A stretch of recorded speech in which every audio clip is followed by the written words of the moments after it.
बोला आज ये बताइए सपा सरकार में रही, सपा सरकार में यादवों के अलावा मुसलमानों को क्या भला हुआ? मायावती सरकार रही, SC ST के अलावा किसका भला रहा? मुसलमानों कौन से पद पे आज बैठे हुए? सबसे ज़्यादा सरकारी नौकरी में अगर कोई किसी सरकार में मुसलमान है तो वह भारतीय जनता पार्टी सरकार में, और आयोग वगैरह में सबसे ज़्यादा मुसलमान हैं तो भारतीय कोई फरिश्ता नहीं थे, अतीक एक माफिया थे। और माफिया का अंत जो होता है वो इसी प्रकार होता है जैसे हुआ। एक माफिया जब पैदा होता है तो उसके नाम की एक गोली बन जाती है। वो गोली अब चाहे उसको किसी पुलिस वाले ने मारी हो और चाहे किसी अपराधी ने मारी हो, लेकिन गोली से ही मरता है वो। तमाम हिसाब देख लीजिए, जितने भी हिस्ट्री में रहा है सब देख लीजिए, अपराधी गोली से ही मारा गया है। ठीक है, दूसरी बात ये जो इसको सांप्रदायिक रूप देने की कोशिश की जा रही है ये सरासर गलत है। इसका सांप्रदायिक रूप देना के मैं बिल्कुल विरोध में हूँ। अहमद ने खुद कहा था कि मेरी जब हत्या होगी तो उन्होंने कहा था या तो मुझे इनकाउंटर में मारा जाऊंगा, पुलिस मारेगी, या तो मेरे बीच का ही कोई व्यक्ति होगा। ये तो सभी अपराधी जानते हैं कि उनकी मौत कैसे होनी है। ये कोई आकाशवाणी उन्होंने नहीं करी है, ये तो सभी जानते हैं कि गलत किया तो गलत तरीके से मारा जाऊंगा मैं। तो अतीक का जो जन्म हुआ ना, तो मैं तो बचपन से देखता आ रहा हूँ, मैं प्रयागराज से रहा हूँ, बचपन देखता आ रहा हूँ। अतीक ने सर्वप्रथम जो अपराध मेरे नॉलेज में किया था तो वो चांद बाबा किया था। चांद बाबा एक बहुत निहायत शरीफ व्यक्ति, बदमाश ज़रूर था लेकिन गरीबों का मसीहा था वो। उसका मर्डर किया उन्होंने, उसके मर्डर के बाद जग्गा का मर्डर किया, वहाँ से अतीक चकिया बन गए। उसके बाद इन्होंने फिर, अगर मैं उसके पहले थोड़ा जाऊँ तो आपको मैं इनके इतिहास वहाँ देता हूँ जहाँ से ये ABCD सीख रहे थे। इलाहाबाद में, प्रयागराज में एक एरिया है सूबेदारगंज। आप जब चौफटका से सूबेदारगंज की तरफ बढ़ेंगे तो वहाँ पे एक कुआं था, वहाँ पे एक माल गोदाम भी था, तो वहाँ पे ये बैठते थे और बैठ करके वहाँ पर से रात में गुजरने वाले लोगों से लूटपाट हुआ करती थी। ये इनका पहला स्टेप था। उसके बाद फिर चांद बाबा का मर्डर, जग्गा का मर्डर, फिर अनगिनत कोई गिनती नहीं है। ठीक है, उसके बाद अब ये क्या करते हैं, इन्होंने किसी से मान लिया कि 10 रुपए लूट लिए, 10 रुपए में 10 पैसे गरीबों में बांट दिया, तो जो 10 पैसे गरीब ने पाया वो उनके लिए मसीहा हो गया। जो 9 रुपए 90 पैसे वाले जिनके लुटे हैं, 10 रुपए लुटे हैं, तो वो तो भुगतभोगी हैं, तो उनके पर क्या बीत रही है। अब किसी का कोई चीज़ ले लिया धमका करके। एक वक्त था कि अतीक की निगाह से लोग डरते थे, और एक वक्त ये भी आया कि अतीक को बोतल खींच के लोग मार रहे थे। तो समय का जो चक्र है ना वो घूमता रहता है, पहिया घूमता रहता है। अब महाभारत से आप देख लीजिए, महाभारत में सत्य और असत्य के मामला था सारा। ठीक है, भीष्म पितामह का इसका जीता जाता रूपांतर है, किस तरह हमारे जी। तो अब कृष्ण भगवान ने किसका साथ दिया? जिसके पास कुछ नहीं था, और जिसके पास सब कुछ था वो युद्ध हार गया। तो डिपेंड करता है कि जो व्यक्ति अपराधी है तो अपराधी के साथ जो हुआ सही हुआ या गलत हुआ। तो अपराधी का मतलब है गलत करोगे तो गलत भुगतोगे। जो कल हुआ, परसों घटना हुई, वो अकल्पनीय है। मैं मानता हूँ कि इसमें थोड़ा फेलियर रहा है, लेकिन फेलियर यहाँ पे शासन प्रशासन का नहीं रहा है, बल्कि ये अकल्पनीय चीज़ थी। कल्पना नहीं की सकती थी कोई इस तरह करेगा, सुरक्षा में कोई कमी नहीं थी कहीं से। और जो भाजपा सरकार, खुद ये जो लोग कह रहे भाजपा सरकार ने करा दिया, महाराज ने करा दिया, तो ये सरासर गलत है। कभी भी कोई व्यक्ति अपने को इल्ज़ाम लेने नहीं जाएगा। यहाँ देखना ये है इससे फ़ायदा किसको पहुँच रहा है। और अभी जैसा कि आज मीडिया में देखने को मिला कि अतीक ने एक चिट्ठी जो है सुप्रीम कोर्ट में भेजी थी, तो अब वो चिट्ठी खुलेगी, उसमें नाम किसका आता है। और अतीक भी जब अपने अंतिम समय में कुछ कहना चाह रहा था लेकिन वो कह नहीं पाया। मिट्टी में मिल हाँ, वो कह नहीं पाया, तो अब उसका क्या मतलब निकलता। और दूसरी बात देखिए, अतीक हो या अशरफ हो, अब मैं आपको बताऊं 17 जनवरी 2007 की बात, प्रयागराज में करेली एरिया है। करेली 95% मुस्लिम क्षेत्र है, जहाँ वहाँ पर रात को एक मदरसे में कुछ लोग दरवाज़ा कुंडी खटखटाते हैं। जब कुंडी खोली जाती है तो 3-4 लोग वहाँ खड़े होते हैं। वो अंदर घुसते हैं, अंदर लड़कियों का हॉस्टल भी था, वहाँ जाकर के 2 नाबालिग बच्चियों को उठा के ले जाते हैं, और रात भर नदी किनारे उनके साथ गैंग रेप होता है। सुबह उनको लाके हॉस्टल मदरसे के गेट पे फेंक देते हैं। FIR दर्ज नहीं हो पाती है। क्यों नहीं हो पाती है? किसका संरक्षण था उस पर? उस समय सांसद थे अतीक अहमद, विधायक था अशरफ। ठीक है, तो किसी तरह का कोई FIR दर्ज नहीं होती है। मायावती का हस्तक्षेप होता है, बहुत दबाव होता है तो FIR दर्ज होती है। उसके बाद 5 बेगुनाह लोगों को उठाया जाता है, जिसमें कि रिक्शे वाले होते हैं और दर्जी होते हैं। उनको फंसा दिया जाता है। अतीक और अशरफ खामोश रहते हैं, सिर्फ उनको बचाव करते हैं जो लोग इसमें नुमाल थे, और आज तक वो लोग बचे हुए हैं। और लड़कियां जो थी वो मुस्लिम थी। लड़कियां मुस्लिम थी। तो जो कि जैसे कि इस्लाम में है, इस्लाम में जिना हराम है। हराम का बहुत अहमियत है इस्लाम धर्म के अंदर। आपने बेकसूर गरीब लड़कियों का साथ दुष्कर्म करवाया, आपने उनको बचाया नहीं, बल्कि आपने घर वालों पर दबाव बना करके उनका मुंह बंद करा दिया। तो ये तो सरासर गलत है। गलत करोगे तो गलत भुगतोगे। तो जो हुआ ठीक है, इसमें किसी को कोई वो नहीं है, और अपराध का अंत जो होता है वो अपराध से ही होता है। मगर ये जो चीज़ें चल रही हैं कि वहाँ इनकाउंटर, जो इसके समर्थक हैं वो कह रहे हैं कि पुलिस वाले अशरफ का तो इनकाउंटर कर देता है, मगर जो ये मारने वाले थे वहाँ देखा जा रहा था तमाशा। देखिए तमाशा दिखा, अब हम आप यहाँ खड़े हैं, हाँ। अगर मान लिया हमारे से ये 4 बॉडीगार्ड हैं, हाँ। अगर अचानक से कोई आके यहाँ पे फायर कर दे हाँ। तो इनको कुछ समय लगेगा।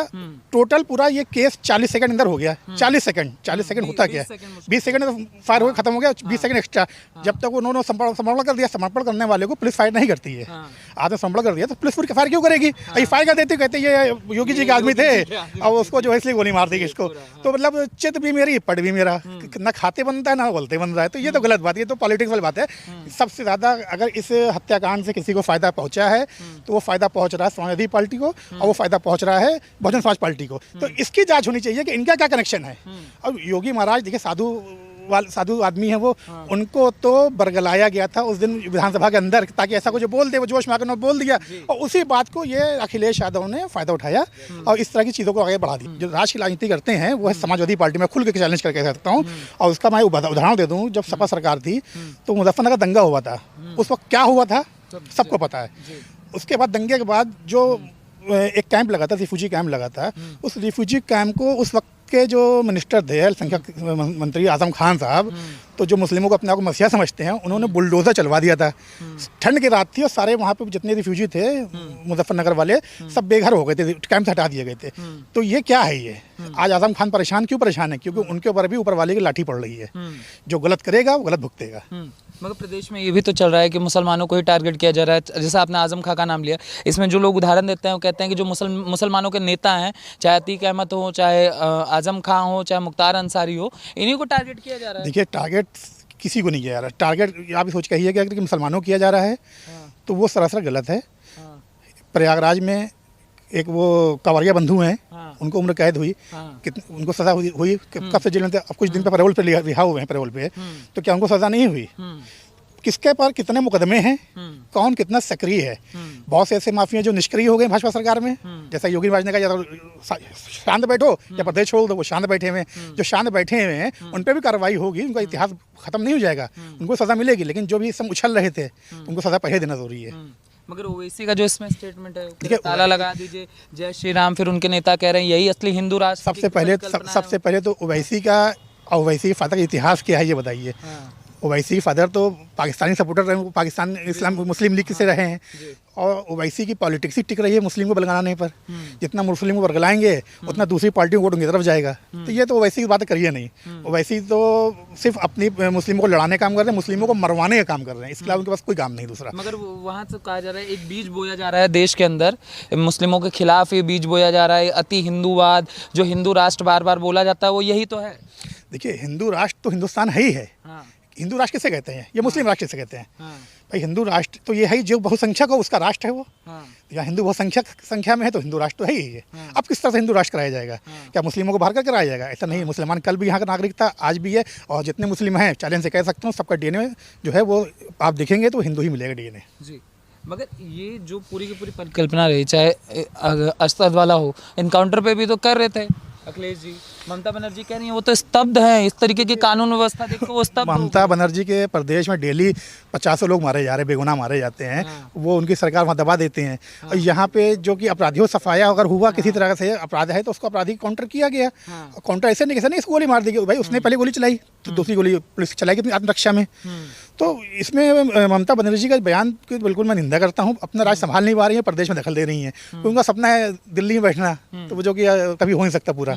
मगर आप जो कह रहे हैं रामगोपाल यादव आजकल चर्चा में है, वो तो बयान दे रहे हैं कि माफिया, अतीक अहमद कोई माफिया नहीं है, ये तो मीडिया ने उनको माफिया बना रखा है। एक में तो सजा हुई थी। देखिए उनकी नज़र में तो पूरे समाजवादी पार्टी फरिश्ता है, फरिश्तों का गढ़ है। समाजवादी पार्टी में कौन बदमाश नहीं है। समाजवादी पार्टी जब सरकार थी तो आम नागरिक, आम महिलाएं क्या रोड चल पा रही थी?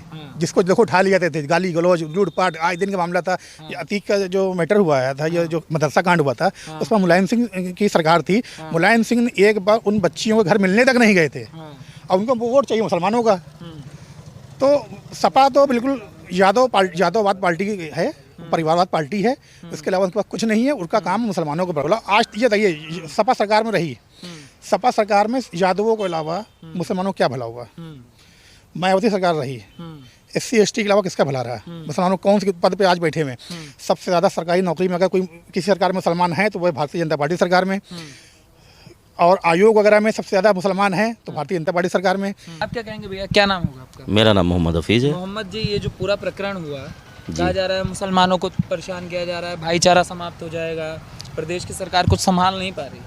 ऐसा भाई मुझे तो नहीं लग रहा है। हाँ। मैं भी मुस्लिम हूँ, हाँ, ठीक है, और आज तक हमें तो कोई दिक्कत नहीं हुई, हाँ, और ना ये उत्तर प्रदेश में कभी कोई दिक्कत हुई मुस्लिम को। कोई मुस्लिम बता दे कि हमें टारगेट किया गया हो, और जो गलत करेगा जाहिर सी बात उसके साथ गलत हो नहीं होना। हाँ।